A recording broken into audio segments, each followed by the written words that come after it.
ఆదిలాబాద్ అడవి బిడ్డలందరికీ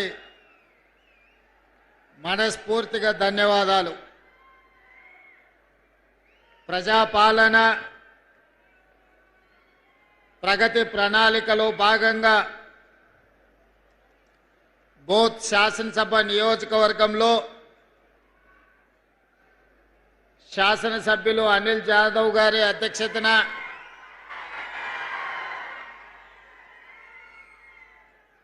రాష్ట్ర ప్రభుత్వం ఇన్ఛార్జ్ మంత్రివర్యులు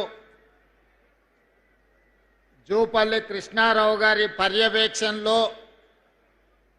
ఒక మంచి కార్యక్రమాన్ని ఏర్పాటు చేసి ఈ కార్యక్రమానికి నాతో పాటు ముఖ్య అతిథులుగా ఉప ముఖ్యమంత్రి వర్యులు మిత్రులు బట్టి విక్రమార్క గారిని, అదేవిధంగా పెద్దలు రాష్ట్ర ప్రభుత్వ సలహాదారులు సుదర్శన్ రెడ్డి గారిని, శాసన మండలి సభ్యులు కాంగ్రెస్ పార్టీ తెలంగాణ అధ్యక్షులు మహేష్ కుమార్ గౌడ్ గారిని, స్థానిక పార్లమెంట్ సభ్యులు మిత్రులు నాగేష్ గారిని, అదేవిధంగా మీ అందరి అభిమాన నాయకుడు, ఆనాడు నేను పిసిసి అధ్యక్షుడిగా బాధ్యత తీసుకున్న తర్వాత ఇంద్రవెల్లి గడ్డ మీద దళిత గిరిజన దండోరా కార్యక్రమాన్ని ఏర్పాటు చేయమని విజ్ఞప్తి చేస్తే ఆనాడు వేలాది మందితోని ఆ కార్యక్రమాన్ని నిర్వహించిన సోదరులు ప్రేమ్ సాగర్ రావు గారు,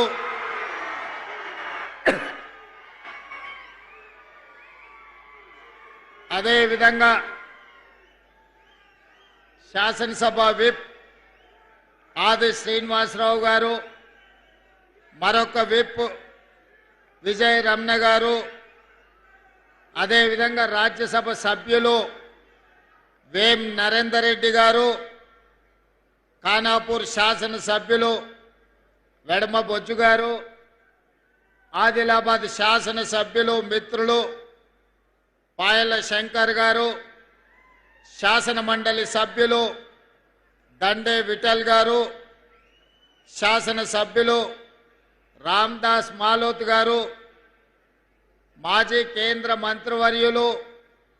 మా అందరికీ చాలా సీనియర్ నాయకులు వేణుగోపాలాచారి గారు,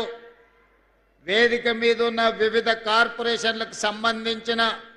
చైర్మన్లు, మున్సిపల్ మేయర్లు, మున్సిపల్ చైర్మన్లు, వివిధ హోదాలలో ఉన్న ప్రజాప్రతినిధులు, ప్రభుత్వ ఉన్నతాధికారులు, ప్రాణ సమానులైన ఆదిలాబాదు ఆడబిడ్డలకు, మా అడవి బిడ్డలకు అందరికీ కూడా మనస్ఫూర్తిగా ధన్యవాదాలు, కృతజ్ఞతలు తెలియజేస్తున్నా. మిత్రులారా, రాజకీయాలలో మనిషి పట్ల విశ్వాసం ఉండాలి, ఆ మనిషి ఇచ్చే మాట మీద నమ్మకం ఉండాలి. మా మిత్రులు సిఎల్పి నాయకులుగా ఆనాడు పీపుల్స్ మార్చ్, ప్రజల దగ్గరికి వెళ్ళాలి, ప్రజా సమస్యలు తెలుసుకోవాలి, ఆ సమస్యల్ని పరిష్కరించడానికి భవిష్యత్ ప్రణాళికలను రచించుకోవాలి అని ఈనాటి ఉప ముఖ్యమంత్రి వర్యులు, ఆనాటి సిఎల్పి నాయకుడుగా ఈ పిప్రి ప్రాంతం నుంచే పీపుల్స్ మార్చ్ను ప్రారంభించి 1400 కిలోమీటర్లు ఇక్కడ మొదలైన పాదయాత్ర ఖమ్మంలో లక్షలాది మంది సమక్షంలో వారు ఆ పాదయాత్రను ముగించడం జరిగింది. ఆనాడు అధికారంలోకి రావాలన్నా, ప్రజలు ఆశీర్వదిస్తారన్న విశ్వాసంతో మిత్రులు బట్టి విక్రమార్క గారు ఈ ప్రాంత అభివృద్ధి కోసం, ఈ ప్రాంత ప్రజల సమస్యల పరిష్కారం కోసం మీతో నడుస్తూ, మీతో కలుస్తూ, మీ గూడాలలో మీ తలుపు తడుతూ, మీ గుండె చప్పుడు వింటూ మీ సమస్యలను అర్థం చేసుకొని వాటిని పరిష్కరించాలన్న కృత నిశ్చయానికి వచ్చిండ్రు. మరి ఈనాడు 2 సంవత్సరాల అధికారంలో పూర్తి చేసుకున్న సందర్భంగా ఈ మధ్య కాలంలో మేము చర్చించుకున్న సందర్భంలో వారు నేను కలిసి ఆనాడు మొట్టమొదట పిసిసి అధ్యక్షుడిగా నిర్మల్లో నిరసన తెలిపిన,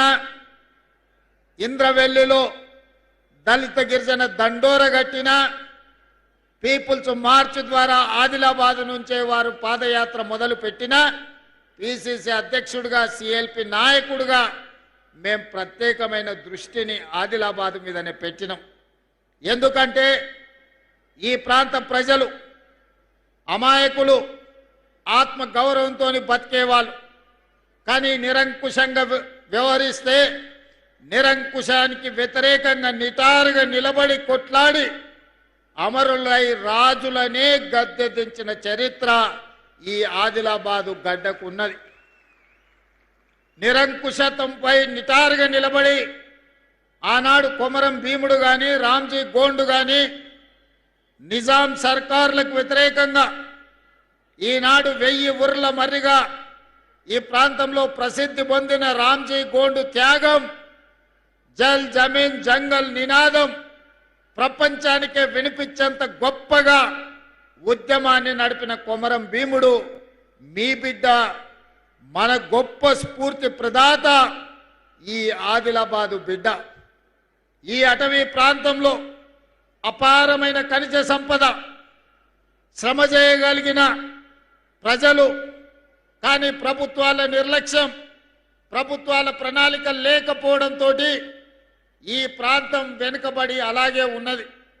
ఈ ఆదిలాబాదు ప్రాంతం దాదాపుగా 60% అటవీ ప్రాంతం. అపారమైన ఖనిజ సంపద ఉన్నది, అపారమైన జలవనరులు ఉన్నాయి, అపారమైన ప్రాచీన సంస్కృతి ప్రాంతంలో ఉన్నది. కానీ ఈ ప్రాంతానికి పరిశ్రమలు రాలే, ఈ ప్రాంతంలో వ్యవసాయం విస్తరించలే, ఈ ప్రాంతంలో విద్య వైద్యము ఈనాటికి పేదలకు అందలే.